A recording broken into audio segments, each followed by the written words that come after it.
कैसे हैं आप लोग? This is Rahul Podar and this is my first YouTube channel and this is my first video on my new YouTube channel and today I am going to start the first chapter of biology which name is life process. This is the first chapter of class 10th of biology subject. So let's start. तो chapter को start करने से पहले कुछ basic बातों को जानने की कोशिश करेंगे जो कि बहुत ही इंपॉर्टेंट है इस चैप्टर के लिए. वी ऑलरेडी नो डैट कि दुनिया में सभी चीजों को दो पार्ट्स में डिवाइड किया गया है. एक लिविंग थिंग, दूसरा नॉन लिविंग थिंग. और नॉन लिविंग थिंग और लिविंग थिंग में डिफरेंस क्या है? What is difference between living thing and non living thing? तो दोनों के बीच डिफरेंस ये है, जो लिविंग थिंग होते हैं they can move, they can bark, they can fly, they can do anything on self. उसके अंदर लाइफ होता है, वो क्या कर सकता है? वो ऑटोमेटिक खुद से सब कुछ काम कर सकता है. मतलब उसके अंदर में मूवमेंट को नोटिस किया जाता है. ठीक है, दे can do anything, they can also play PUBG. जो लिविंग थिंग होते हैं वो पबजी भी खेलते हैं. लेकिन जो नॉन लिविंग थिंग होते हैं उसके अंदर में किसी भी तरह का लाइफ नहीं होता. So they can move on self, they can do anything. उसके अंदर में किसी भी तरह के नोटिस, किसी भी तरह के मूवमेंट को नोटिस नहीं किया जाता है. तो यहाँ पर एक क्वेश्चन राइज होता है कि वाटर और एयर दोनों तो मूव करते हैं, क्या दोनों लिविंग थिंग है? No, both are not living thing. Because जो लिविंग थिंग होते हैं उसका मूव करने का पर्पस होता क्या है? उसका मूव करने का पर्पस ये होता है कि they move for obtain water and shelter. जो लिविंग थिंग होते हैं वो मूव क्यों करते हैं? उसके अंदर मूवमेंट क्यों होता है? पर्पस बस एक ही है, वो वाटर और शेल्टर को ऑब्टेन करने के लिए. क्या लेकिन जो वाटर और एयर जो है वो जो मूव करते हैं, क्या वो वाटर और फूड को ऑब्टेन करने के लिए मूव करते हैं? नो, उसका नेचर है, वाटर और एयर का नेचर है ब्लो करना. So they are non living thing. ठीक है, जो लिविंग थिंग होते हैं उसके अंदर में जितनी भी एक्टिविटी होती है, अब हम लोग जानते हैं कि हम लोग मूव क्यों करते हैं, वाई वी मूव.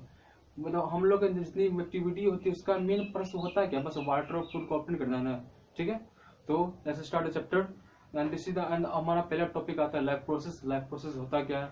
तो लाइफ प्रोसेस को इस तरह समझते हैं कि लाइफ प्रोसेस मीन्स वो सारे क्रूशियल फंक्शन जो हमारे बॉडी के इनसाइड होता है और जो हम लोग को जिंदा रखने में हेल्प करता है, उसको बोलते हैं लाइफ प्रोसेस. इस तरह समझते हैं जैसे कि हम लोग जानते हैं कि हम लोग डेली लाइफ में बहुत सारे वर्क करते हैं, बहुत सारे रूटीन में.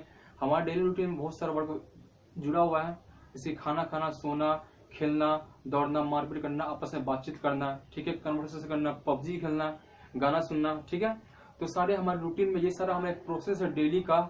तो ये क्या, इसको हम लाइफ प्रोसेस में इसको हम ऐड कर सकते हैं, इसको इंक्लूड कर सकते हैं? No, we can add this all process in the life process because life process are those process which help us to maintain our life. जो हम लोग को लाइफ को मेंटेन करने में हेल्प करता है.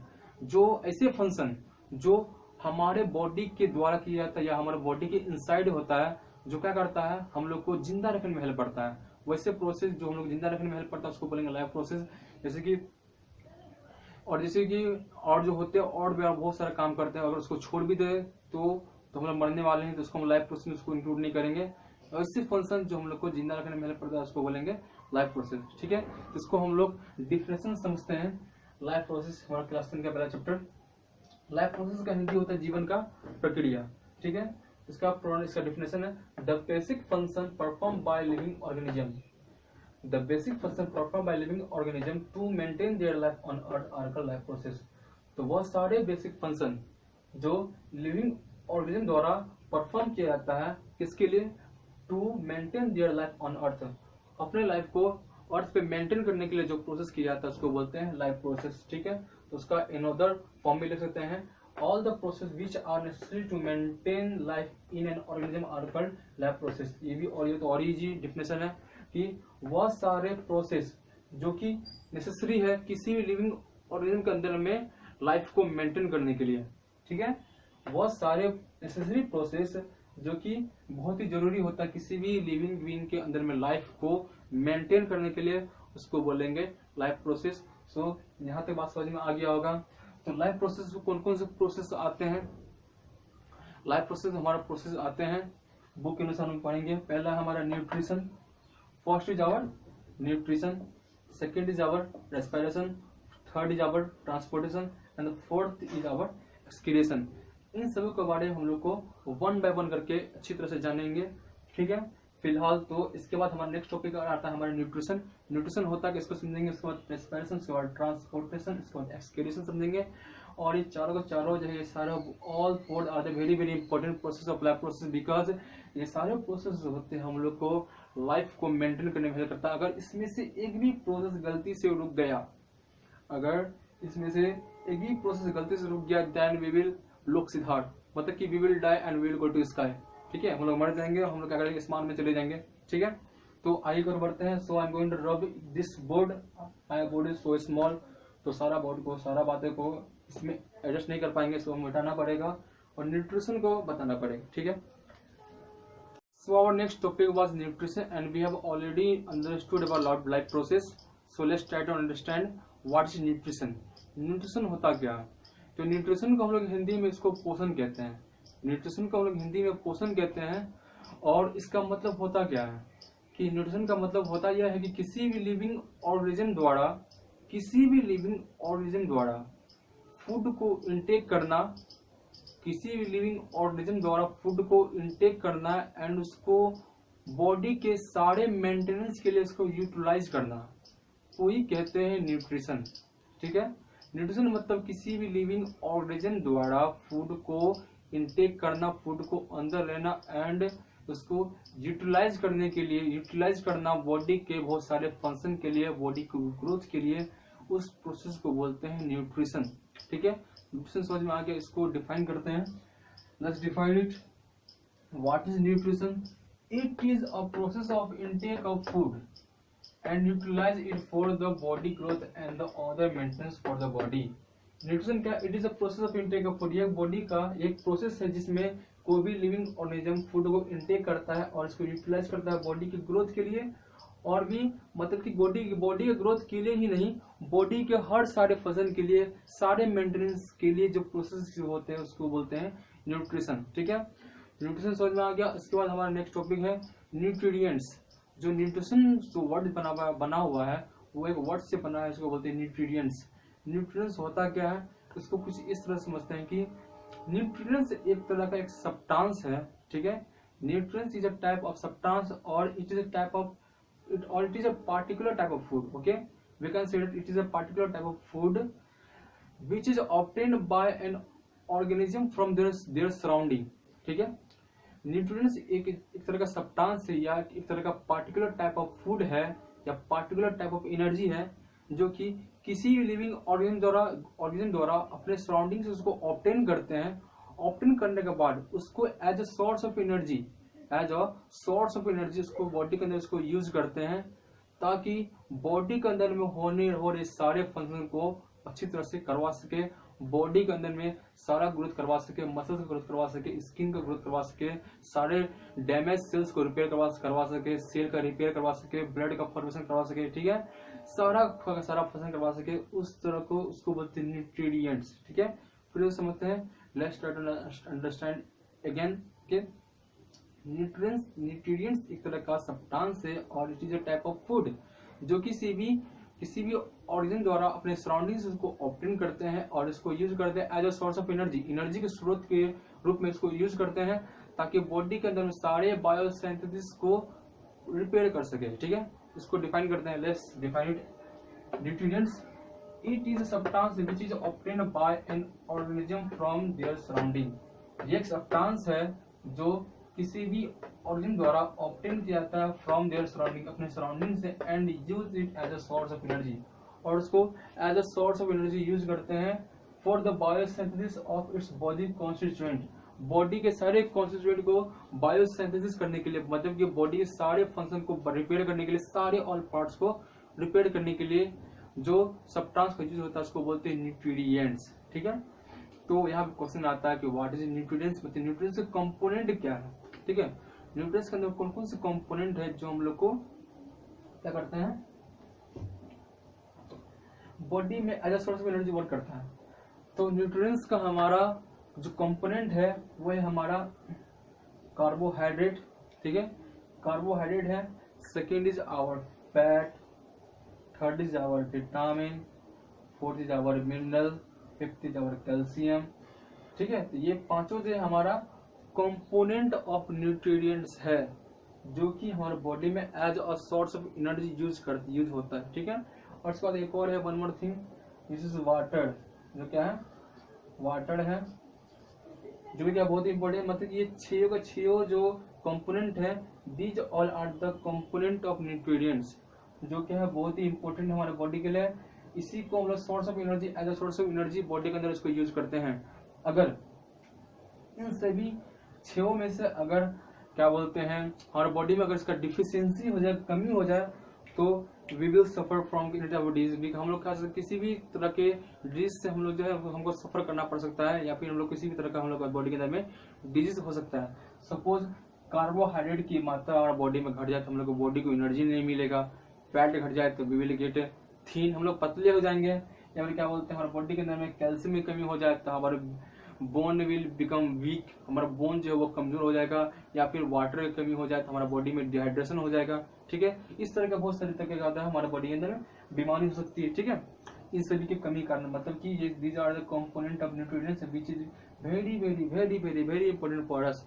ठीक है, अगर इसमें से एक भी चीज की, एक भी कंपोनेंट की कमी हो जाए हमारे बॉडी के अंदर में तो हमारे बॉडी के अंदर में किसी भी तरह की बीमारी हो सकती है। मतलब जो बीमारी होनी चाहिए किसी भी तरह के न्यूट्रिएंट्स की कमी से। ठीक है, तो हमारा इसका our next topic is mode of nutrition. ठीक है, यहाँ तक बात समझ में आ चुका होगा। Our next topic is mode of nutrition, तो समझते हैं। So I am going again rub it, इसको मिटाने जा रहे हैं।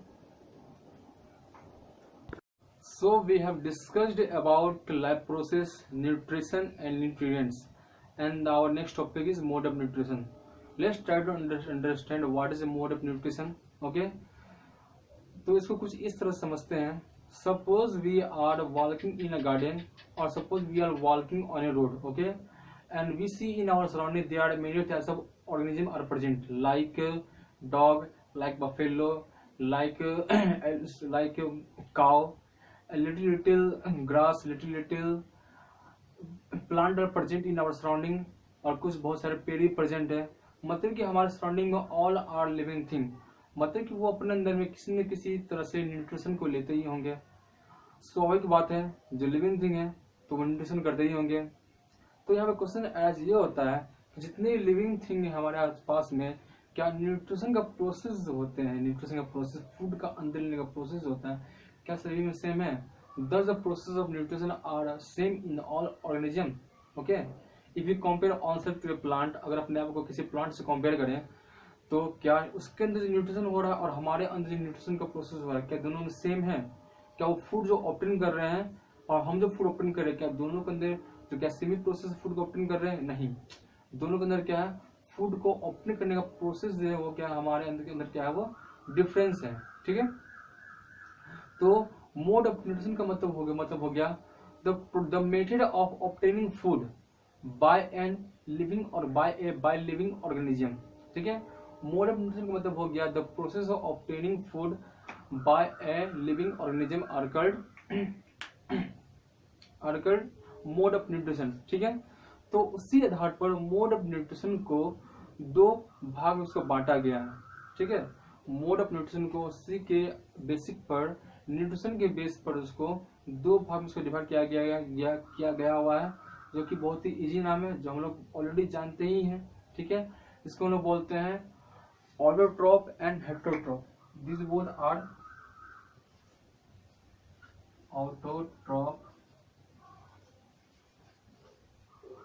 Autotrophic and heterotrophic.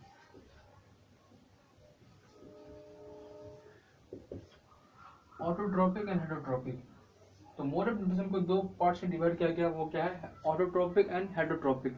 तो ऑटोट्रॉपिक और हेटेरोट्रॉपिक में डिफरेंस क्या है, हम लोग ऑलरेडी जानते ही हैं, बहुत ही इजी टॉपिक है। ऑटो को अगर क्या बोलते हैं, अगर हम इसको ब्रेक करें दोनों वर्ड को, तो ऑटो मीन्स होता है SELF सेल्फ, और ट्रॉप का मतलब होता है ट्रॉपिक, और ट्रॉप का मतलब होता है यहाँ पे न्यूट्रिशन। हेटेरो मीन्स होता है ऑर्डर, ट्रॉपिक का मतलब होता है यहाँ पे न्यूट्रिशन, का मतलब न्यूट्रिशन। मतलब कि ऑटोट्रॉपिक उसी ऑर्गेनिज्म को बोलेंगे, लिविंग ऑर्गेनिज्म को बोलेंगे, जो those organism who can prepare their food on self. ठीक है, those organism who can prepare their food on self. Self means अपना खुद, न्यूट्रिशन मीन्स का पोषण करना, जो अपना पोषण खुद कर सके। Those who can prepare their food on self, they are not depend for food at each other or at other animal.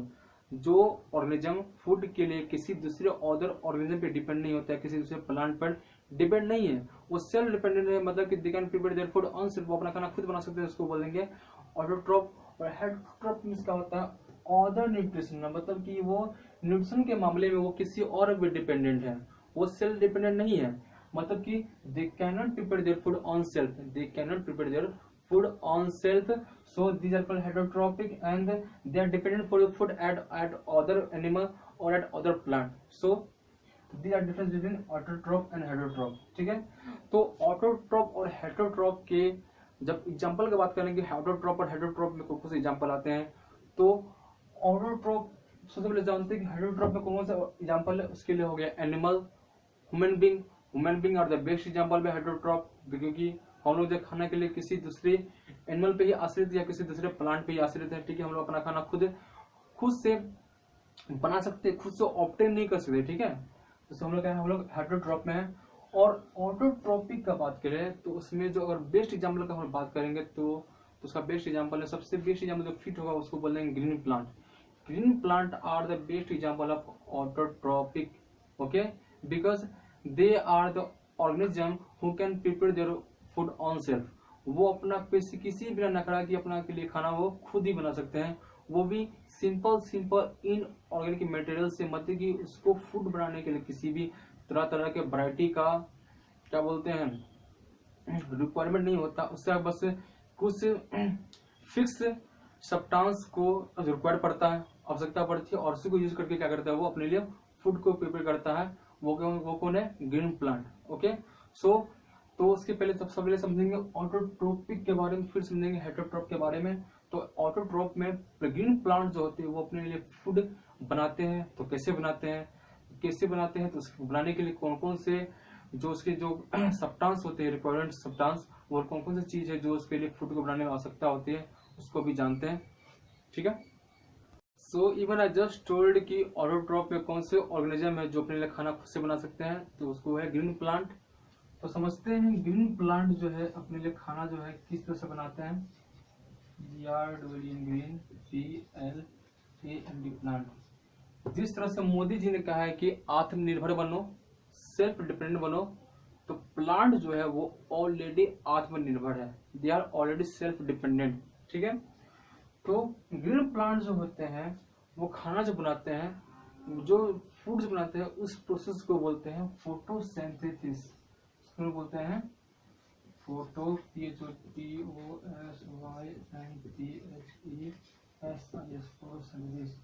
तो ग्रीन प्लांट जो होते हैं they can prepare their food on self, और जिस प्रोसेस से वो खाना जो बनाते हैं, जिस प्रोसेस में फूड प्रिपेयर करते हैं, उस प्रोसेस को बोलते हैं फोटोसिंथेसिस, जो कि हम लोग ऑलरेडी जानते ही हैं, बट बुक में दिया हुआ है तो पढ़ना है, ठीक है, फोटोसिंथेसिस। और फोटोसिंथेसिस को अगर हम लोग इसको हम ब्रेक करें तो समझेंगे फोटो मीन्स होता है लाइट, LIGHT लाइट, ठीक है, photo means light, and synthesis का मतलब होता है कॉम्बिनेशन,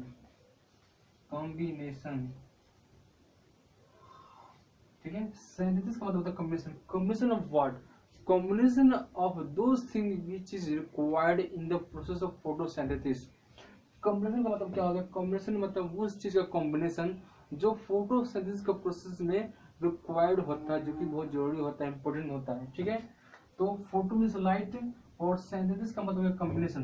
तो यहाँ फोटो मींस लाइट क्यों, क्योंकि ये जो प्रोसेस होता है, ये प्रोसेस हमारा लाइट के प्रेजेंट में होता है, इसलिए इसका नाम है फोटोसिंथेसिस, ठीक है। तो कौन सी लाइट के प्रेजेंट में, in the present of sunlight, not in the present of torch light और vapour light, in the presence of sunlight, okay. तो सनलाइट इसमें जो है सबसे मोस्ट इम्पोर्टेंट रिक्वायरमेंट वाला सब्सटेंस है, ठीक है। तो कॉम्बिनेशन किसकी चीज कॉम्बिनेशन होता है प्लांट को अपना फूड को प्रिपेयर करने के लिए, तो वो है फोटोसिंथेसिस में जो सब्सटेंस रिक्वायर्ड होता है उसको, वो है हमारा सबसे पहला हमारा है सनलाइट, पहला हमारा sunlight, second is water, third is CO2, fourth is chlorophyll, CHOLOROPHYY,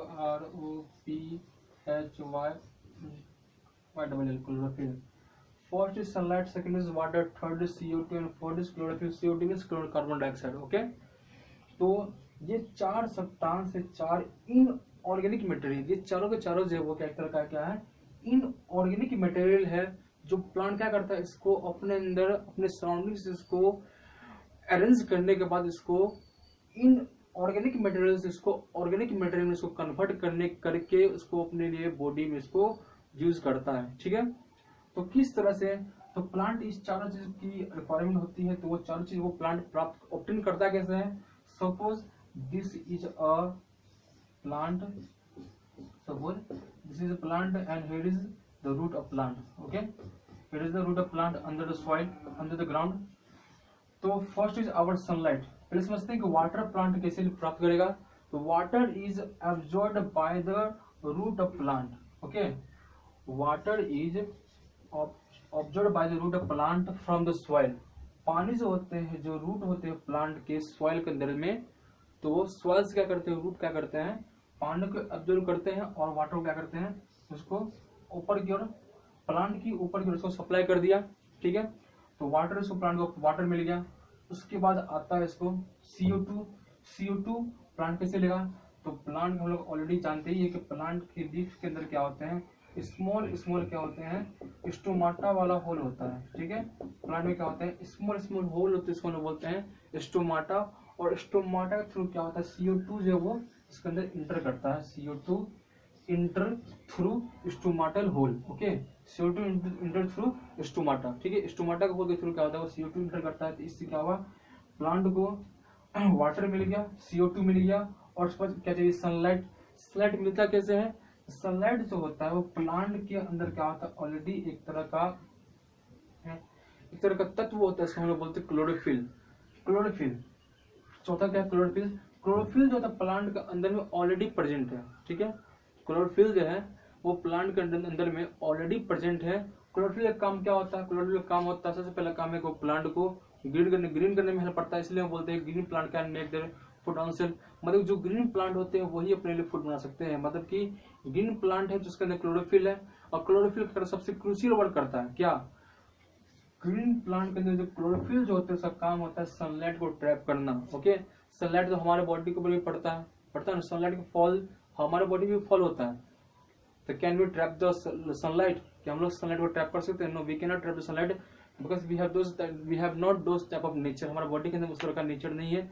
तो वो नेचर किस में, वो नेचर है प्लांट के अंदर में, जो कि क्लोरोफिल है। क्लोरोफिल क्या करता है, सनलाइट को ट्रैप करने में हेल्प करता है। तो क्या हुआ, जो प्लांट के अंदर जो क्लोरोफिल है वो क्या किया, यहाँ पर सूर्य देवता हमारे सन से रोशनी भेज रहे होते हैं, तो क्लोरोफिल क्या करते हैं, इसको ट्रैप कर लिया। इस तरह से क्या हुआ, रूट के थ्रू इसको वाटर मिल गया, रूट के थ्रू इसको वाटर मिल गया, स्टोमाटा के थ्रू क्या हो गया, CO2 मिल गया, और क्लोरोफिल के थ्रू इसको सनलाइट ट्रैप हो गया। ठीक है, और उसके बाद जो अब क्लोरोफिल तो ऑलरेडी प्लांट में प्रेजेंट है ही, तो सो कोई दिक्कत नहीं है।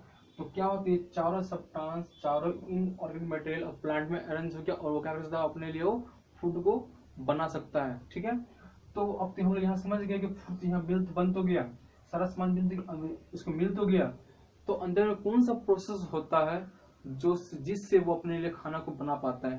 फूड तो अरेंज तो कर, सारा सब्सटेंस तो इनऑर्गेनिक मटेरियल अरेंज तो कर लिया, वो करता क्या उसके साथ कि इसके अंदर वो फूड बन जाता है, ग्लूकोज बन जाता है। वो क्या किया, इन ऑर्गेनिक मटेरियल को यूज किया, कन्वर्ट करने के बाद, रिएक्शन करवाने के बाद क्या करता है, उसको ग्लूकोज बनाता है। ग्लूकोज बनाया, फिर क्या बोलते हैं, ऑक्सीजन बनाता है। ऑक्सीजन क्या करता है, उसको रिलीज करता है, जिसको हम लोग कंज्यूम करते हैं। वो ग्लूकोज और ऑक्सीजन बनाया, ग्लूकोज को अपने बॉडी के लिए उसको कंज्यूम कर लिया, और ऑक्सीजन क्या करते हैं, उसको एज उसको एक्सक्रिएट के रूप में इसको करते हैं, उसको बॉडी से उसको रिलीज करते हैं, जिसको हम लोग कंज्यूम करते हैं। ठीक है, तो आगे समझते हैं कि प्लांट के अंदर में कौन सा ऐसा रिएक्शन होता है जिससे प्लांट क्या करता है, अपने लिए फूड को बना पाता है। तो आगे की ओर बढ़ते हैं। तो प्लांट के अंदर में जो फूड जब बन रहा होता है, तो उसके अंदर में एक रिएक्शन होता है। वो रिएक्शन क्या है, वो है CO2 plus H2O in the present of chlorophyll, CHOLOROPHY double chlorophyll, and other is sunlight. CO2 plus H2O in the presence of chlorophyll and sunlight उसके बाद हमारा एज ए प्रोडक्ट बनता क्या है, C6H12O6 प्लस O2। C6H12O6 जो क्या है, glucose है, glucose is glucose, and O2 is oxygen. जो क्या होता है, इस ग्लूकोज को प्लांट द्वारा उसको कंज्यूम कर लिया जाता है बॉडी के ग्रोथ के लिए, प्लांट के ग्रोथ के लिए, और ऑक्सीजन को क्या करते हैं, बॉडी ऑक्सीजन को प्लांट उसको रिलीज कर देता है, जो कि हम लोग क्या करते हैं, इसको कंज्यूम करते हैं। एक्चुअल हम लोग यहाँ जो देख रहे हैं, जो रिएक्शन जो कितना बड़ा लंबा रिएक्शन जो है, वो जो रिएक्शन यहाँ पे लिखा हुआ जो पूरा रिएक्शन जो हो रहा है, वो एक्चुअल में एक बार में होता नहीं है, वो तक कुछ प्रोसेस स्टेप बाय स्टेप होता है, जिसको समझते हैं। सबसे पहले होता क्या, सबसे पहला प्रोसेस होता है, first process is absorption of AbSORPT, absorption of light energy by, absorption of light energy by chlorophyll, CHOLORO, chlorophyll. सबसे पहला स्टेप क्या होता है, absorption of light energy by chlorophyll, ठीक है। Another step is conversion of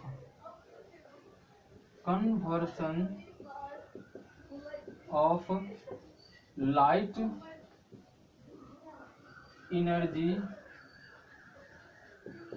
in chemical energy, first step is absorption of light energy by chlorophyll, ठीक है, and second is conversion of light energy in chemical energy. दूसरा step क्या होता है, light energy को chemical energy में इसको convert किया जाता है, ठीक है, क्लोरोफिल से रिएक्शन करवा के। फिर उसके बाद थर्ड प्रोसेस है हाइड्रोलाइसिस ऑफ वाटर, ठीक है, hydrolysis of water, HDROLYSIS of water.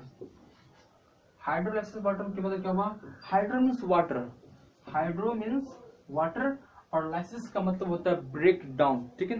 Hydro means water और लाइसिस मतलब ब्रेक डाउन, ठीक है ना, इसको तोड़ देना।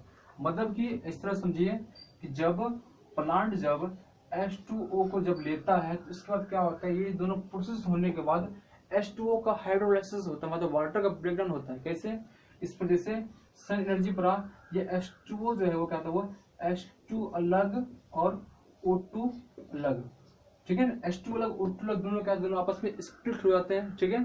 स्प्लिट होने के बाद जैसे स्प्लिट हुआ, उसके बाद अगला हमारा स्टेप होता है, fourth step is reduction of carbon dioxide,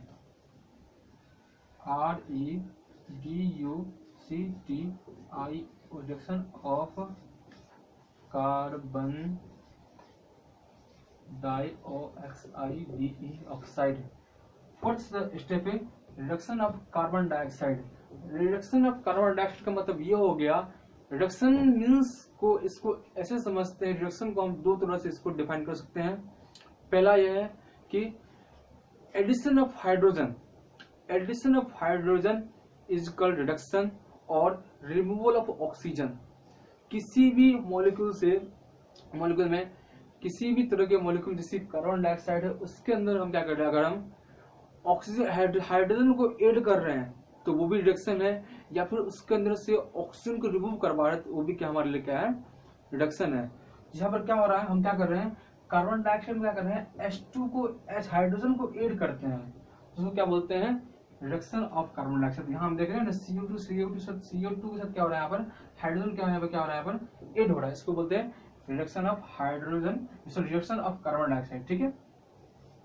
उसके बाद क्या होता है, ये सारा प्रोसेस होने के बाद क्या होता है, और ये क्लोरोफिल और सनलाइट जो प्रेजेंट होता ही है, उसके बाद क्या होता है, C6H12O6 ग्लूकोज का फॉर्मेशन होता है, और उसके बाद O2 जो क्या होता है, ऑक्सीजन जो क्या होता है, जो प्लांट द्वारा उसको रिलीज कर दिया जाता है, ठीक है। तो यहाँ तक आई थिंक बात समझ में आ गया होगा, तो उसके फिर से इसको रिवाइव करते हैं। पहला स्टेप है absorption of light energy by chlorophyll. सबसे पहले क्लोरोफिल के द्वारा लाइट एनर्जी को एब्जॉर्ब किया जाता है। Second, conversion of light energy in chemical energy, light energy को केमिकल एनर्जी में कन्वर्ट करते हैं। Third, hydrolysis of water, water molecule MOLECULE molecule, चल भी नहीं रहा मार्कर, मॉलिक्यूल, यहाँ मॉलिक्यूल लिखा हुआ है, ठीक है। Hydrolysis of molecule, water molecule, water molecule यहाँ क्या था, हाइड्रोलाइसिस टमाटर, hydro means water, lysis means break down, ठीक है, ब्रेक डाउन हो गया। उसके बाद क्या होता है, हाइड्रोलाइसिस होने के बाद जस्ट बाद क्या होता है, हाइड्रोजन का एडिशन होता है किससे, कार्बन डाइऑक्साइड, मतलब रिडक्शन ऑफ कार्बन डाइऑक्साइड, ठीक है ना। तो कार्बन डाइऑक्साइड क्या होता है, उसका रिडक्शन होता है। उसके बाद सारा प्रोसेस होने के बाद क्या होता है, ये एज अ प्रोडक्ट हमारा बनता है, जो क्या करता है, प्लांट उसको कंज्यूम करते हैं, ठीक है।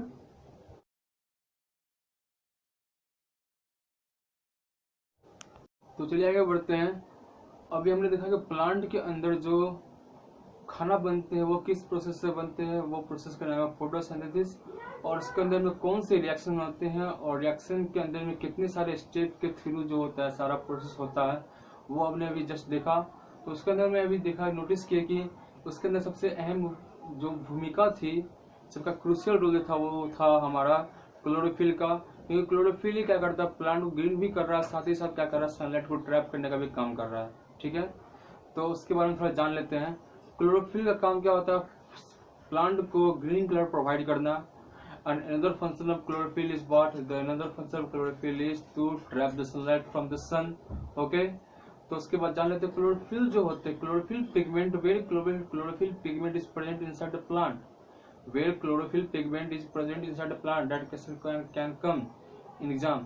तो क्लोरोफिल पिगमेंट जो होते हैं are present in the chloroplast. तो प्लांट के अंदर क्या होते हैं, क्लोरोप्लास्ट होते हैं, हर क्लोरोप्लास्ट के अंदर में क्लोरोफिल नामक पिगमेंट जो होते हैं उसके अंदर में प्रेजेंट होते हैं, ठीक है। तो ये बात जान गए। तो क्लोरोफिल होते क्या है, वो होते हैं क्लोरोप्लास्ट के अंदर में। और क्लोरोप्लास्ट के बारे में थोड़ा सा जान लेते हैं कि उसके अंदर जो कुछ रिएक्शन जो होते हैं वो भी जान लेते हैं, कुछ प्रोसेस, जैसे कि ये स्ट्रक्चर जो बना हुआ है, एक तरह ये जो है क्लोरोप्लास्ट का, तो ये जो होता है वो डबल लेयर मेम्ब्रेन होते हैं, जो बाहर वाले लेयर को बोलेंगे आउटर मेम्ब्रेन, या तो आउटर लेयर, या फिर इसको इनर लेयर, ठीक है। और उसके बाद जो होते हैं यहाँ जो आप देख रहे हैं स्टैक जो यहाँ पे अरेंज किया हुआ है, बुलबुल स्टैक, उस स्टैक को बोलते हैं ग्रेनम, ठीक है। अभी सभी का काम है, अभी जानेंगे, GRANUM, ग्रेनम। जो स्टैक जो अरेंज किया हुआ है बुलबुल, उसको बोलते हैं ग्रेनम। तो यहाँ भी ये भी स्टैक है, ये भी स्टैक है, ये भी स्टैक है, ये भी स्टैक, मतलब ये भी ग्रेनम है। और यहाँ देख रहे हैं दो ग्रेनम को एक जो लाइन जो उसको दोनों को ज्वाइंट करने का काम कर रहा है, इसको हम लोग बोलते हैं थाइलाकॉइड, THAYA THAILAKOID, थाइलाकॉइड। इसको बोलते हैं जो दो ग्रेनम को आपस में ज्वाइंट करने का काम कर रहा है, उसको बोलते हैं थाइलाकॉइड। और उसके बाद जो थाइलाकॉइड और ग्रेनम के अलावा जो बाकी का जो स्पेस में जो सब कुछ मटेरियल भरा हुआ होता है, जैसे सेल के अंदर में क्या होता है, साइटोप्लाज्म होते हैं ना, उसी तरह से इसके अंदर क्या होता है, स्ट्रोमा भरा हुआ होता है, STROMA, स्ट्रोमा, ठीक है, इसको बोलते हैं स्ट्रोमा। तो ये स्टैक लाइक स्ट्रक्चर आर्कल ग्रेनम, और जो दो ग्रेनम को आपस में ज्वाइन कर रहा है उसको बोलते हैं थाइलाकॉइड, और बाकी का जो उसमें जो स्पेस जो भरा हुआ सब्सटेंस उसको बोलते हैं स्ट्रोमा, ठीक है। तो अभी जस्ट थोड़ी देर पहले बताए थे कि प्लांट में क्या होता है, हाइड्रोलाइसिस होता है, वाटर का ब्रेकडाउन होता है यानी हाइड्रोलाइसिस, और साथ ही क्या होता है, उसके बाद क्या होता है, कार्बन डाइऑक्साइड के साथ क्या होता है, रिडक्शन प्रोसेस होता है ना। तो वो दोनों प्रोसेस जो होता है वो इसके अंदर में होता है। क्या, जो सन एनर्जी जब H2O पे पड़ा था तो वो दोनों आपस में स्प्लिट हो गया था, तो H2 अलग हुआ था और O2 अलग हुआ था। तो ये जो रिएक्शन जो हुआ था ना, ये जो प्रोसेस हुआ था हाइड्रोलाइसिस वाला प्रोसेस, वो होता है ग्रेनम के अंदर में। This process take place inside the granum. कहाँ होता है वो, ग्रेनम के अंदर में होता है, ठीक है। तो इसको एक तरह से हम लोग इसको लाइट एनर्जी भी बोल सकते हैं, लाइट रिएक्शन भी बोल सकते हैं। लाइट रिएक्शन कैसे, क्योंकि ये जो हाइड्रोलाइसिस ऑफ वाटर जो हो रहा है, ब्रेकडाउन ऑफ वाटर जो हो रहा है, वो कैसे, वो कहाँ हो रहा है, इन द प्रेजेंट ऑफ लाइट होना, इसको बोलेंगे लाइट रिएक्शन भी कह सकते हैं, ठीक है। उसके बाद हुआ था रिडक्शन विथ कार्बन डाइऑक्साइड का रिडक्शन हुआ था, उसमें मतलब कि हाइड्रोजन का उसमें एडिशन हुआ था। जो हाइड्रोजन जो वो CO2 से जब ज्वाइंट हुआ था तो क्या बना था हमारा 6,6H12O6 एज ए प्रोडक्ट बना था ना। तो वो जो तो ये जो रिडक्शन जो होता है प्रोसेस, वो होता है हमारा स्ट्रोमा के अंदर में। This reduction process take place inside stroma, ठीक है। तो रिडक्शन कहाँ होता है, REDUCTION, reduction process take place inside stroma and the hydrolysis process take place inside granum. तो ऐसा बोल सकते हैं, तो ये जो लाइट रिएक्शन है वो ग्रेनम के अंदर में होता है, और जो डार्क रिएक्शन है इसको डार्क रिएक्शन इसको इसलिए बोलेंगे, क्या बोलते हैं, रिडक्शन कार्बन डाइऑक्साइड के रिडक्शन को डार्क रिएक्शन इसलिए बोल सकते हैं क्योंकि वहां पर लाइट की वहां पर रिक्वायरमेंट होता नहीं है, वहां पर लाइट का वहां पर जरूरत नहीं होता है, जिसको बोलेंगे इसको डार्क रिएक्शन भी कह सकते हैं। और ये जो हुआ था हाइड्रोलाइसिस ऑफ वाटर, वहां पर लाइट जो वहां पे पड़ी थी वहां पे, इसको लाइट रिएक्शन भी कह सकते हैं, ठीक है। तो लाइट रिएक्शन कहाँ हुआ था हमारा ग्रेनम के साइड में, और डार्क रिएक्शन यानी रिडक्शन कार्बन डाइऑक्साइड का हुआ कहाँ था, वो हुआ था स्ट्रोमा के अंदर में, ठीक है। तो ये जो कुछ बातें जो थी वो थोड़ा हटके था, बुक से थोड़ा आउट ही था, ये बस नॉलेज के लिए बता दिए हैं। उसके बाद जो सबसे इम्पोर्टेंट थिंग जो रही गया है वो हमारा फोटोसिंथेसिस का डिफिनेशन। ये होता क्या है, इतना बात जानने के बाद तो फोटोसिंथेसिस का समझ पाना तो बहुत ही ईजी हो जाएगा। The process of making food, या फूड शूट या इसको ऊपर लिख दिए, the process of making food by green plant in the present of light water carbon dioxide chlorophyll are called photosynthesis. वैसा प्रोसेस जो ग्रीन प्लांट द्वारा फूड बनाने के लिए किया जाता है, किसके प्रेजेंट में, in the present of light, which light, sunlight, water, carbon dioxide, chlorophyll के प्रेजेंट में जो प्रोसेस किया जाता है फूड बनाने के लिए ग्रीन प्लांट द्वारा, उसको बोलते हैं फोटोसिंथेसिस। तो ये बताया था photo means what, photo means light, और सिंथेसिस का मतलब क्या होता है, सिंथेसिस का मतलब होता है कॉम्बिनेशन, ठीक है। कॉम्बिनेशन भी बोल सकते हैं, combination of those thing which is required in the process of photosynthesis, ठीक है। तो ये हमारा ऑटोट्रोपिक न्यूट्रिशन जो था वो हमारा यहाँ पर जो है खत्म होता है।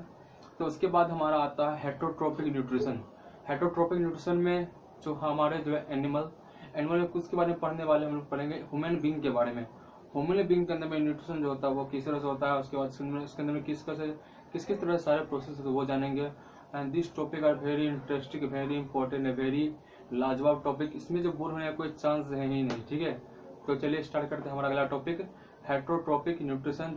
किसके बारे में पढ़ेंगे हम, ह्यूमन बीइंग के बारे में, जो कि बहुत ईजी है। जैसे कि हम लोग खाना खाते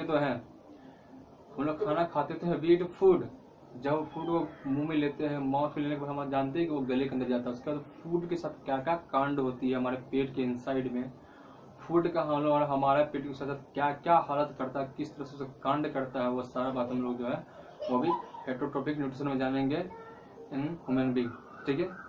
सो इसको मिटाने जा रहे हैं, तो मिलते हैं जस्ट। तो now our topic is heterotrophic nutrition. Heterotrophic nutrition के बारे में इसी लेक्चर में बताए हुए हैं। Heterotrophic is what and nutrition is what.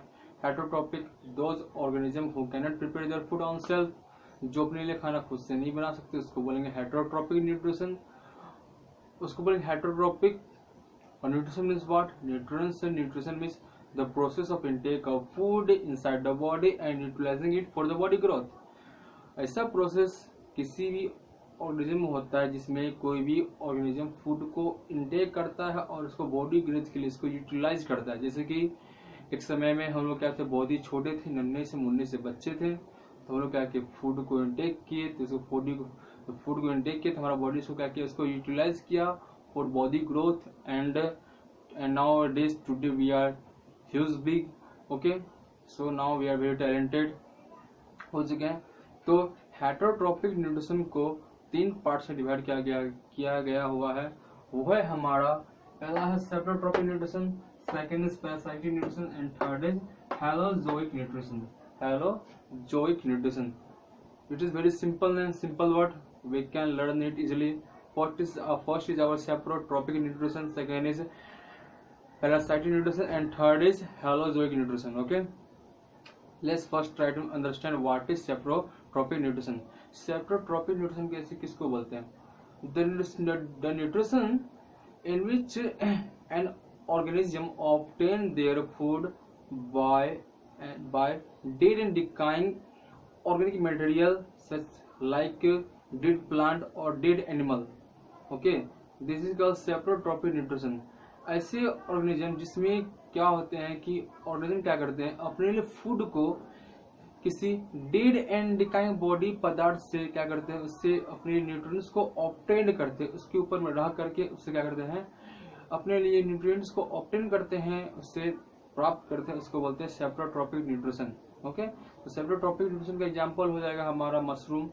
We have seen, हम लोग कहीं ना कहीं देखे होंगे कि मशरूम जो होते हैं वो क्या होता है, हमेशा सरे गले मेटेरियल के ऊपर भी क्या होता है वो ग्रो करता है. जैसे कि लाइक रोटेन वुड, जो सरा वाला लकड़ी होता है उसके ऊपर क्या करता है वो, जो मशरूम जो होता है, आप लोगों ने कभी देखा होगा कि व्हाइट कलर का मशरूम जो होता है उसके ऊपर क्या ग्रो करता है, और उसी रोटेन वुड से क्या करता है, उससे अपने लिए न्यूट्रिएंट्स को ऑब्टेन करता है. इसको बोलते हैं सेप्रोट्रोपिक न्यूट्रिशन.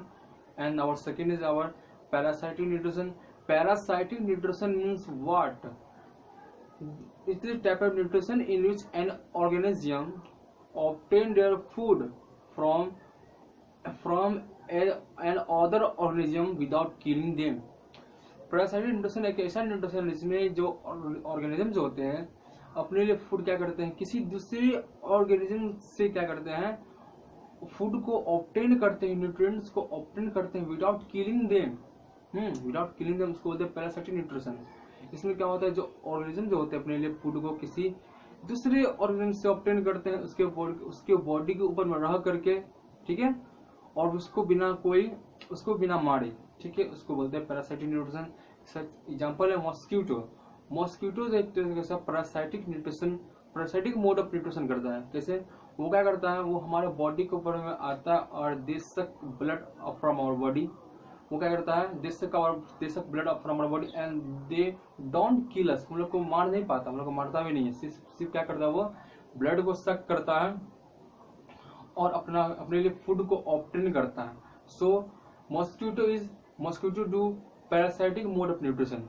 तो यहाँ पर पैरासाइटिक न्यूट्रिशन यहाँ एक बात यहाँ पे एक और आ जाता है, जो मॉस्किटो जो है वो पैरासाइट है, पैरासाइट.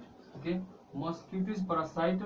और मॉस्किटो या फिर जो ऑर्गेनिज्म किसी दूसरे ऑर्गेनिज्म से क्या करते हैं, फूड को ऑब्टेन करते बिना उसको मारे, उसको बोलते हैं पैरासाइट. ठीक है, उसको बोलते हैं पैरासाइट. और जिस ऑर्गेनिज्म से वो फूड को ऑब्टेन करते उसको बोलते हैं होस्ट. ठीक है ना, वी कॉल देम होस्ट. तो मॉस्किटो जो है वो पैरासाइट है और ह्यूमन बीइंग जो है, ह्यूमन इज होस्ट. ठीक है ना, इंसान क्या हो गया, होस्ट हो गया. किसके लिए? मॉस्किटो के लिए. और मॉस्किटो इंसान के लिए क्या हो गया, पैरासाइट हो गया. ठीक है, तो इसको बोलते हैं parasitic nutrition. And the next is our holozoic nutrition. Holozoic nutrition होता क्या है? ये बहुत ही सिंपल है, बहुत ही आसान है. होलोजोइक न्यूट्रिशन जो करते हैं इसमें हम लोग भी आते हैं. People human being do holozoic nutrition. इसमें क्या होता है कि जो ऑर्गेनिज्म जो होते हैं they consume solid food. Okay, organism consume solid food and they digest it before using it for the body. इसमें क्या होता है होलोजोइक न्यूट्रिशन में कि इंसान जो होते हैं क्या करते हैं, सॉलिड फूड को कंज्यूम करते हैं. We eat solid food and digest it before using it for the body. Okay, मतलब कि इसमें क्या होता है, सिंपल सी बात, इसमें जो है इसके अंदर आने वाले जो ऑर्गेनिज्म जो होते हैं होलोजोइक के अंदर में, वो क्या करते हैं, वो सॉलिड फूड को कंज्यूम करते हैं और उसको डाइजेस्ट भी करते हैं ताकि उसको हम बॉडी में उसको यूटिलाइज कर सके. जब डाइजेस्ट नहीं होगा तो बॉडी में उसको यूटिलाइज नहीं कर सकते क्योंकि वो सॉलिड फॉर्म में है. तो मतलब क्या हो गया, वो जो सॉलिड फॉर्म में है इसका मतलब है कि उसको हम लोग इजीली उसको बॉडी के अंदर उसको कंज्यूम नहीं कर पाएंगे. जब से उसका ब्रेक डाउन नहीं होगा, उसको कॉम्प्लेक्स फॉर्म से उसको सिंपल फॉर्म में नहीं लाएंगे, तब तक we can't consume So our body cannot consume it. Our blood cannot supply these nutrients to whole parts of our body. Okay, जैसे कि अगर बॉडी में अगर suppose we eat rice and rice दाल खा लिए तो और उसको डाइजेशन नहीं होता है, तो क्या वो सीधा वो चावल और दाल जो सीधा उसको ब्लड जो उसको कैरी कर सकता है हमारा बॉडी का हर एक सेल के अंदर? नहीं ना, उसको डाइजेस्ट करना पड़ता है। ठीक है, तो हो गया हमारा saprotrophic nutrition, parasitic nutrition and holozoic nutrition, ये तीनों हमारा हो गया। तो हम लोग को अब पढ़ना है इसमें parasitic nutrition, sorry holozoic nutrition में हम लोग को पढ़ना है ह्यूमन न्यूट्रिशन के बारे में। ठीक है, इंसान न्यूट्रिशन कैसे करते हैं।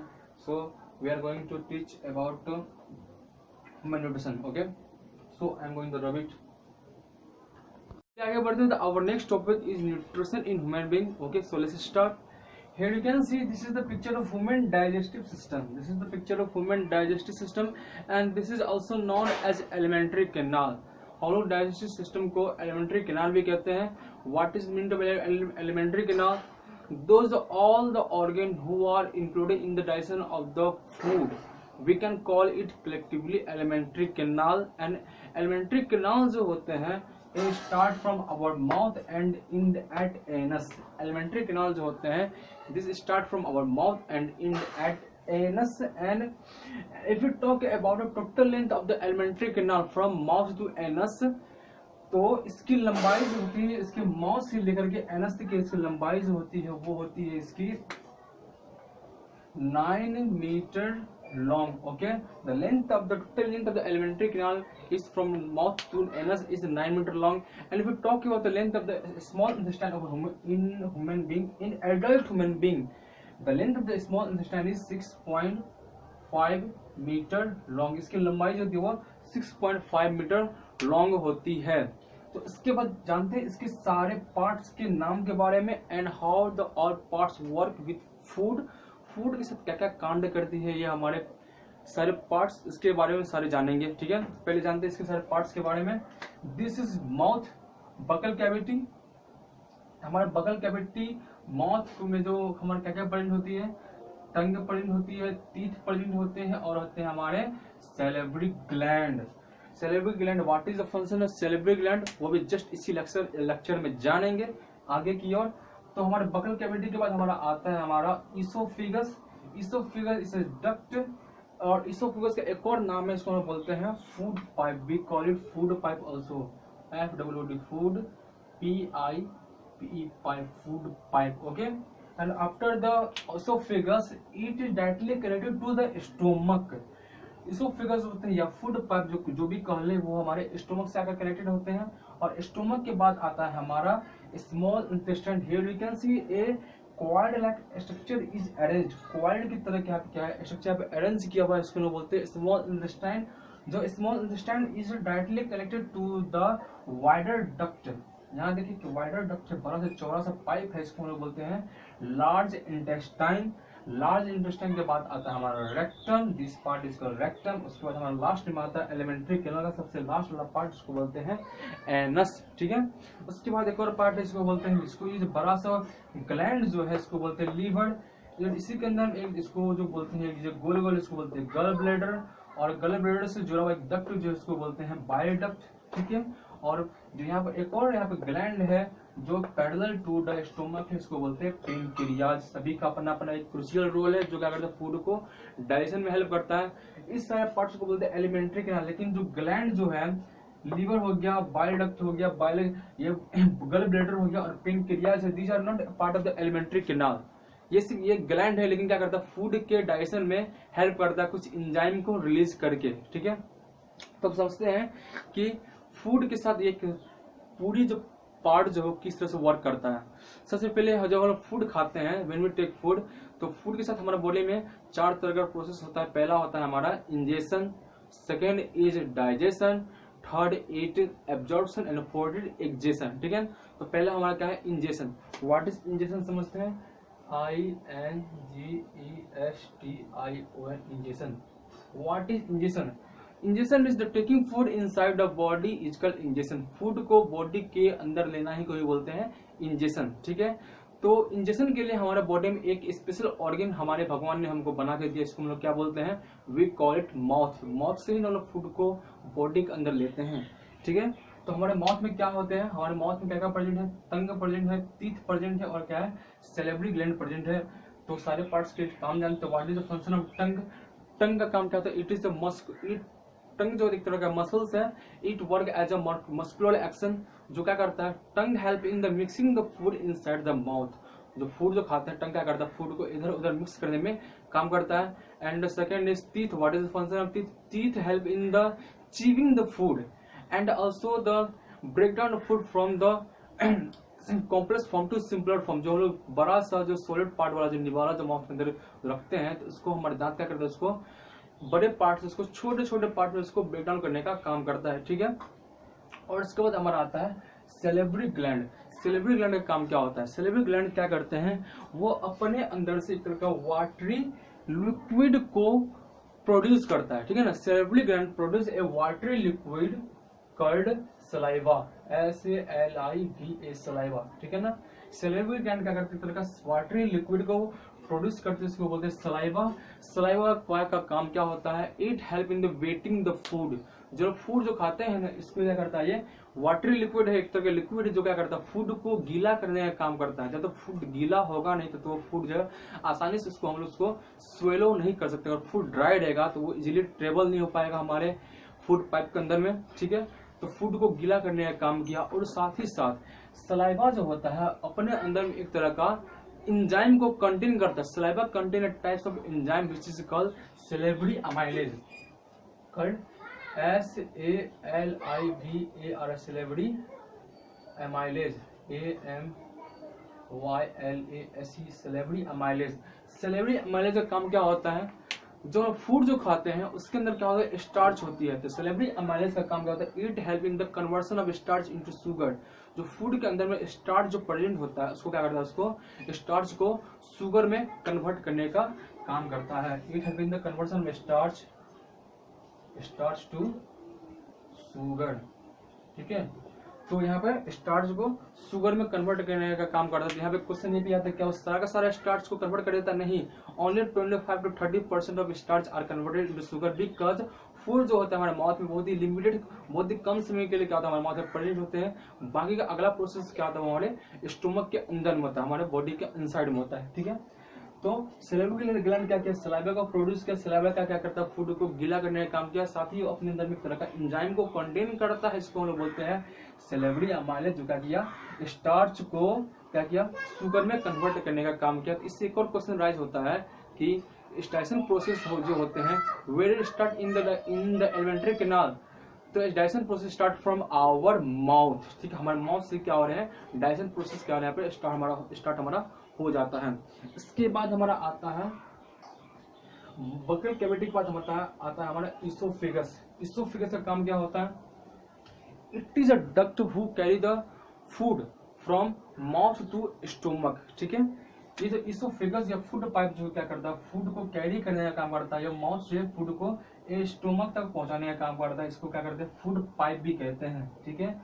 तो क्वेश्चन यहाँ पे ये अराइज होता है कि how it's carry the food. Oesophagus जो फूड को कैरी करता कैसे है, वो कैरी कुछ इस तरह से करता है। जब फूड जब ऑसोफेगस जाता है तो उसके अंदर जो ऑसोफेगस के अंदर का जो मसल्स जो होता है, मसल्स उसके अंदर में कॉन्ट्रैक्शन और रिलैक्सेशन का प्रोसेस होता है।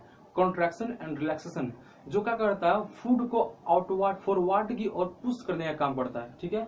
फूड को फॉरवर्ड की ओर आगे की ओर उसको पुश करने का काम करता है। कैसे, जिस तरह से कंट्रैक्शन रिलैक्सेशन होता है ना, जो फूड को आगे की ओर पुश करने का काम करता है, उस तरह का प्रोसेस को बोलते हैं, उस तरह का मूवमेंट को बोलते हैं peristaltic movement. This type of movement is called peristaltic movement, PARISTALTIC peristaltic movement. जो क्या करता है, फूड को फॉरवर्ड की ओर पुश करने का काम करता है। वो कैसे, suppose this is our food pipe, ये क्या हमारा फूड पाइप है, और हेयर इज आवर फूड, और फूड को क्या करना, आगे कर उसको पुश करना है। तो फूड में कोई चक्का तो लगा हुआ है नहीं जो अपने आप पुश हो जाएगा। तो क्या होगा, जस्ट फूड के साइड वाले जो मसल्स जो है वो क्या हो जाएगा, आपस में कॉन्ट्रैक्ट कर जाएंगे, दे विल गेट कॉन्ट्रैक्ट। वो कुछ इस तरह से वो कॉन्ट्रैक्ट हो जाएंगे। कॉन्ट्रैक्ट हो गया, जो क्या किया, फूड को क्या करता है, आई कर उसको पुश कर देता है, और ये फूड जो वो क्या करेगा, वो यहाँ से वो बढ़ करके यहाँ आ जाएगा, ठीक है। इस तरह से क्या होता है, फूड जो है ना आई कर पुश होता ही रहता है। तो इस तरह का प्रोसेस को बोलते हैं पैरास्टैटिक मूवमेंट, जो कि पूरी के एलिमेंट्री किनारे में होते ही रहते हैं, जो फूड को आए कि और उसको पुश करने में इसको हेल्प करता ही रहता है, ठीक है। तो इस तरह से फूड क्या होता है, वो हमारे स्टोमक तक पहुंचते हैं। स्टोमक के आने के बाद फिर क्या होता है, स्टोमक के अंदर में क्या होता है, गैस्ट्रिक ग्लैंड होते हैं। Gastric gland are present inside stomach, ठीक है। स्टोमक जो होते हैं इसके अंदर क्या होते हैं, गैस्ट्रिक ग्लैंड होते हैं, GASTRIC, गैस्ट्रिक ग्लैंड। और गैस्ट्रिक ग्लैंड क्या करते हैं, गैस्ट्रिक जूस को प्रोड्यूस करते हैं। Gastric gland produce gastric juice, ठीक है, it produce gastric juice, GASTRIC, gastric GUIC। वो भी 3 तरह के गैस्ट्रिक जूस को क्या करते हैं, वो प्रोड्यूस करते हैं, first, second, third. Gastric gland क्या करता है, गैस्ट्रिक जूस को प्रोड्यूस किया, वो भी 3 तरह का। पहला है हमारा HCl, ठीक है, second is our pepsin, and third is mucus, ठीक है ना। तो गैस्ट्रिक ग्लैंड, गैस्ट्रिक जूस में कौन कौन से जूस है, पहला है HCl, second is pepsin and third is mucus, ठीक है। तो तीनों का काम क्या होता है, what is the function of HCl, hydrochloric acid, एक तरह का एसिड है। What is the function of hydrochloric acid, when we eat our hand contain a lot of germs which come in our body with the food mouth to stomach। जो क्या करते हैं, जो food germs होते हैं वो क्या होते हैं, वो माउथ के बाद क्या होता है, हमारे स्टोमक में आ जाते हैं। फूड के साथ साथ जो क्या हो सकता है, हमारे बॉडी के लिए हार्मफुल हो सकता है। तो ये क्या करता है, HCl क्या करता है, उसके अंदर प्रेजेंट जर्म को किल करने का काम करता है, क्योंकि HCl क्या इज एसिड, जो क्या करेगा, उस जर्म के ऊपर में अपना एक्शन करेगा और उसको क्या करेगा, किल करने का काम करेगा, ठीक है। और what is another function of HCl, पहले क्या किया, ये HCl जो ये जर्म को किल किया, ठीक है, क्या किया, जर्म को किल किया। सेकेंड काम क्या करता है HCl, अब ये जो हमारा जो है, ये HCl क्या करता है, ये पेप्सिन को पेप्सिनोजेन में कन्वर्ट करने का काम करता है, ठीक है ना। अभी जो पेप्सिन जो है ये अभी इनएक्टिव फॉर्म में है। पेप्सिन जो होता है वो इनएक्टिव फॉर्म होता है, और ये HCl क्या करेगा, इसको पेप्सिन को पेप्सिनोजेन में कन्वर्ट करेगा, पेप्सिनोजेन। HCl क्या करता है, पहला जर्म को किल किया, दूसरा काम किया पेप्सिन को पेप्सिनोजेन में कन्वर्ट कर दिया, जो कि क्या है, एक एक्टिव फॉर्म है। और पेप्सिनोजेन क्या करेगा, प्रोटीन को ब्रेक डाउन करेगा, PROTEIN, प्रोटीन को क्या करेगा, वो ब्रेक डाउन करेगा, ठीक है। HCl क्या किया, जर्म को किल किया, साथ ही क्या किया, पेप्सिन को पेप्सिनोजेन में कन्वर्ट किया, और पेप्सिनोजेन क्या करेगा, प्रोटीन को क्या करेगा, वो ब्रेक डाउन करेगा, यानी प्रोटीन को डाइजेस्ट करने का काम करेगा। और what is the function of mucus, we know that HCl इज, म्यूकस का काम क्या होता है ये समझते हैं। HCl जो होते हैं वो क्या है, एक हाइड्रोक्लोरिक एसिड, जो कि एक क्या है, बहुत ही पावरफुल एसिड है, जो क्या कर सकता है, अगर HCl हमारे स्किन के ऊपर गिर जाए तो they can harm our skin, हमारी स्किन को जला सकता है। तो वो HCl हमारे स्टोमक के अंदर प्रेजेंट है, तो हम लोग जिंदा कैसे, वो हमारे स्टोमक को किस तरह से वो हार्म नहीं पहुंचा पाता, क्योंकि म्यूकस के कारण। म्यूकस क्या करता है, ये गैस्ट्रिक जूस जो क्या करता है, स्टोमक के इनर वॉल को प्रिवेंट करता है, स्टोमक के इनर वॉल को HCl के कोरोसिव नेचर से उसको बचाने का काम करता है, ठीक है। जैसे क्या करता है, जैसे कि हमारा स्टोमक का इनर वॉल है, जैसे क्या करेगा, जैसे हमारा स्टोमक का क्या है, इनर वॉल है, और यहाँ पे हमारा HCl का छिड़काव हो रहा है, तो म्यूकस क्या करेगा, इनर वॉल क्या करेगा, HCl से उसका क्या करेगा, उसको प्रिवेंट करेगा, ताकि हमारा स्टोमक जो है वो क्या है, वो सुरक्षित रह सके, ठीक है। तो यहाँ पर हमारा जो है, यहाँ पे तीनों बात समझ सके, HCl क्या करता है, जर्म को किल करता है, साथ ही क्या करता है, वो पेप्सिन को पेप्सिनोजेन में कन्वर्ट किया, और पेप्सिनोजेन क्या करेगा, प्रोटीन को डाइजेस्ट करता है। और म्यूकस क्या करता है, म्यूकस जो क्या करता है, वो HCl से हमारे स्टोमक को बचाता है, ठीक है। तो यहाँ पर यह काम हमारा खत्म होता है। उसके बाद फूड जो होता है वो स्टोमक से हमारे स्मॉल इंटेस्टाइन के अंदर मुंह आता है। Food come in our small intestine after the stomach. Stomach में आने के बाद उसका होता क्या है, सॉरी स्मॉल इंटेस्टाइन के अंदर, स्मॉल इंटेस्टाइन के आने के बाद हम लोग देख रहे हैं यहाँ पर क्या, दो तरह के यहाँ पे ग्लैंड है, एक पहला लीवर, सेकेंड इज पेनक्रियाज। तो इस दोनों के बनाया गया हुआ एंजाइम को कौन रिसीव करेगा, हमारा स्मॉल इंटेस्टाइन। तो लीवर क्या करता है, लीवर अपने अंदर से बाइल जूस नामक सब्सटेंस को प्रोड्यूस करेगा। Liver produce bile juice, what, bile JUIC juice, ठीक है ना। लीवर क्या करता है, बाइल जूस को प्रोड्यूस करेगा और उसको प्रोड्यूस करने के बाद उसको गल ब्लैडर के अंदर इसको क्या करता है, इसको स्टोर करता है। बाइल जूस क्या करते हैं, लीवर क्या करता है, बाइल जूस को प्रोड्यूस करता है, जिसको प्रोड्यूस करने के बाद गल ब्लैडर के अंदर इसको स्टोर किया। स्टोर करने के बाद वो फिर क्या होता है, वो बाइल डक्ट के थ्रू, ये जो हमारा डक्ट जो है, इस डक्ट के थ्रू क्या होगा, वो बाइल जूस वो स्मॉल इंटेस्टाइन के अंदर वो एंटर करेगा, जो अपना काम करेगा। तो बाइल जूस का काम क्या होता है, बाइल जूस क्या करता है, वो it help in the emulsification of fat. Bile juice help in emulsification of fat, ठीक है। Bile juice help in emulsification of fat.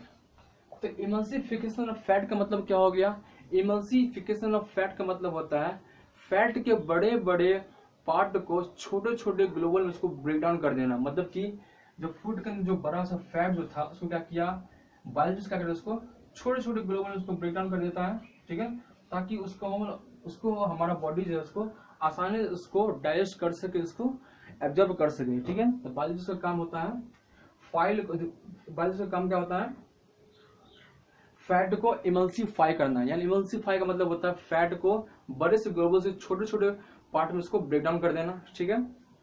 उसके बाद हमारा है फंक्शन है पेन क्रियाज। ये पेन क्रियाज क्या करता है, ये पेनक्रियाटिक जूस को बनाता है। पेन CREATIK पेनक्रियाटिक जूस, ठीक है ना। ये क्या करते हैं, पेन क्रियाज है वो अपने अंदर में पेन क्रिएटिक जूस को बनाता है।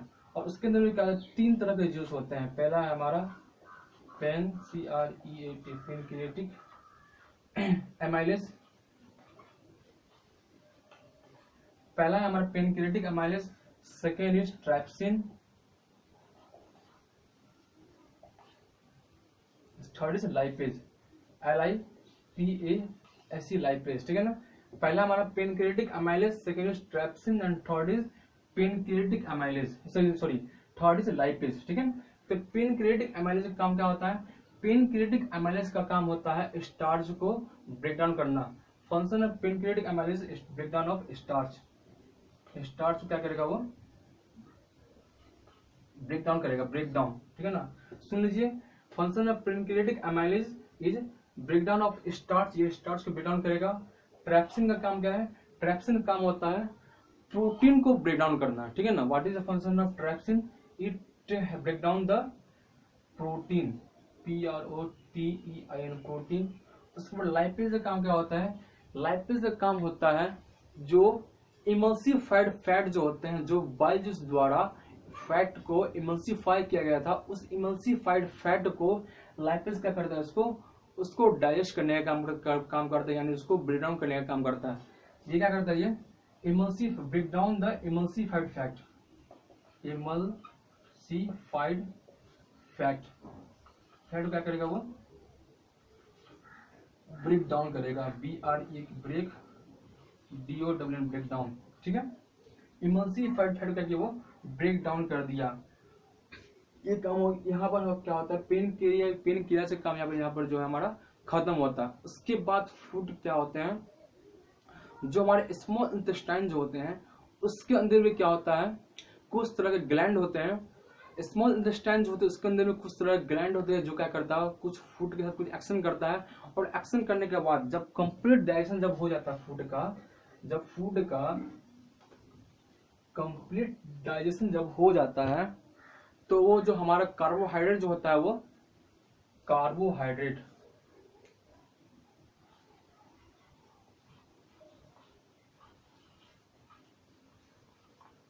कार्बोहाइड्रेट प्रोटीन एंड फैट, ये तीन चीज जो होते हैं, वो जब फूड का कंप्लीटली डाइजेशन जब हो जाता है, तो उसके बाद जो हमारा कार्बोहाइड्रेट जो होते हैं वो फाइनली ग्लूकोज में कन्वर्ट हो जाते हैं, GLUCOS ग्लूकोज। प्रोटीन जो होते हैं वो एमिनो एसिड में कन्वर्ट हो जाते हैं, AMINOACID एमिनो एसिड। और जो फैट जो होते हैं वो fatty acid and glycerol.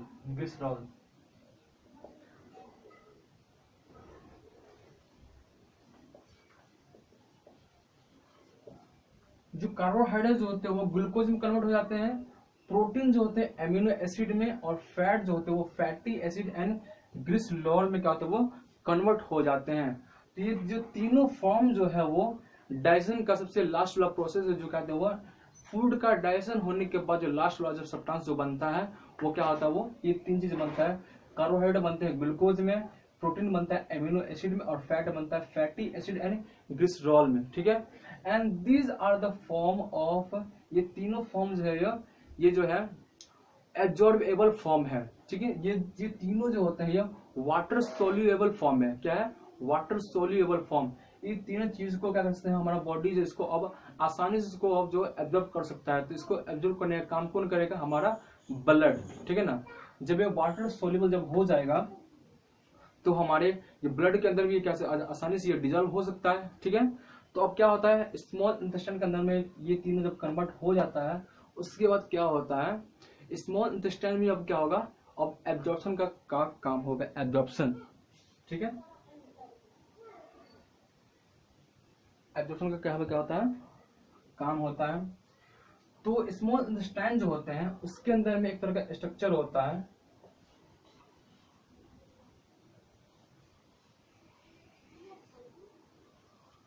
Willey.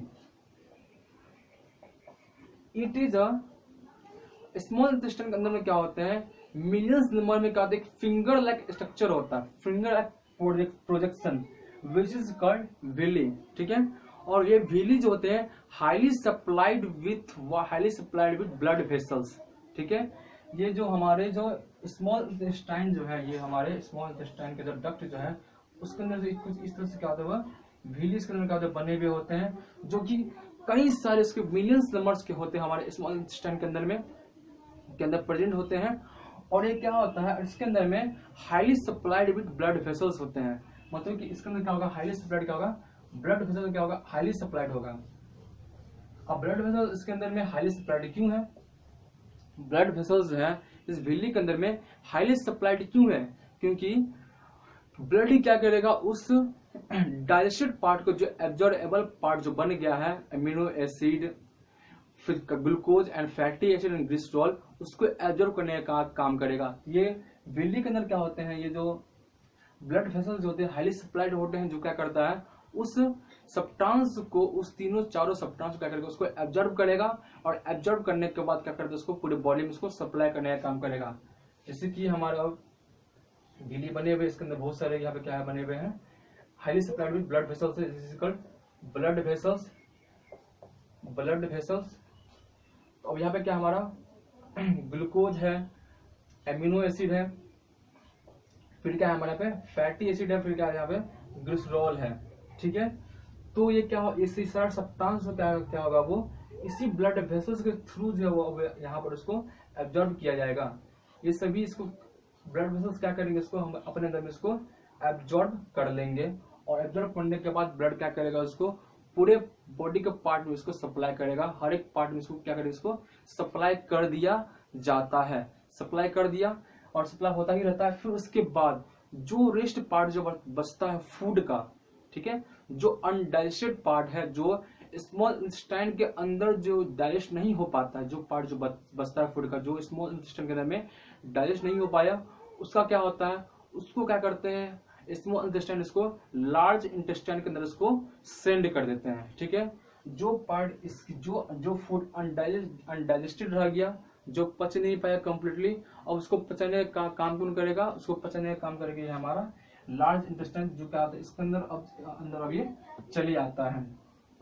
अब आगे इसके अंदर आ गया, तो स्मॉल इंटेस्टाइन क्या करेगा, what is the function of small large intestine, ये करता ये है, उसके अंदर में जो जितने भी जो मोस्ट ऑफ द वाटर को क्या करते हैं, लार्ज इंटेस्टाइन इसको एब्जॉर्ब कर लेता है। ठीक है, फूड जब इसे स्मॉल इंटेस्टाइन से लार्ज इंटेस्टाइन के अंदर वो जब एंटर करता है तो ये क्या करता है, मोस्ट ऑफ द वाटर को क्या करता है, वो एब्जॉर्ब कर लेता है, जिससे क्या होता है, वो जो फूड जो होते हैं जिसका डाइजेशन हो रहा है वो क्या होता है, वो ऑलमोस्ट क्या होता है, वो सॉलिड पार्ट में कन्वर्ट हो जाता है। ठीक है ना, तो पहले क्या था, वो लिक्विड में थे, मतलब गीला थे, और वो क्या वो थोड़ा सॉलिड हो जाता है, क्योंकि उसके अंदर से लार्ज इंटेस्टाइन द्वारा वाटर को एब्जॉर्ब कर लिया गया है। ठीक है, तो बाकी का जो एब्जॉर्प्शन जो कौन करेगा, वो हमारा लार्ज इंटेस्टाइन करेगा।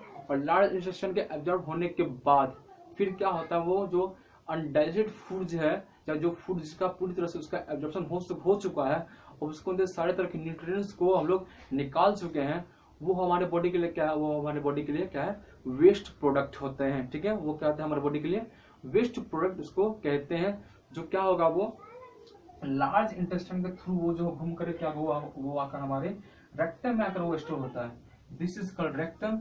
जब क्या होगा यहाँ पर लार्ज इंटेस्टाइन में आकर वो जो डाइजेस्टेड फूड या फिर वो वेस्ट फूड जिसका पूरी तरह से डाइजेशन हो चुका है, अब उसके अंदर से किसी भी तरह का न्यूट्रिएंट्स का एब्जॉर्प्शन नहीं हो सकता है, वो आकर कहाँ है, आकर वो स्टोर हो जाएगा, वो स्टोर हो जाएगा हमारे रेक्टम में आकर। रेक्टम आकर वो स्टोर हो गया। जो रेक्टम जब कंप्लीटली जब फुल हो जाता है तो हम लोग को प्रेशर आती है, जो फिर क्या होता है, वो एनस के थ्रू उसको बॉडी के आउटसाइड उसको थ्रो कर देते हैं। ठीक है, दिस इज कॉल्ड एनस। और एनस से क्या होता है, उस फूड को बॉडी के आउटसाइड इसको थ्रो कर दिया जाता है। और यहाँ इस तरह से क्या होता है, पूरी तरह का डाइजेशन प्रोसेस जो होता है वो ह्यूमन बीइंग में इसको होता है। ठीक।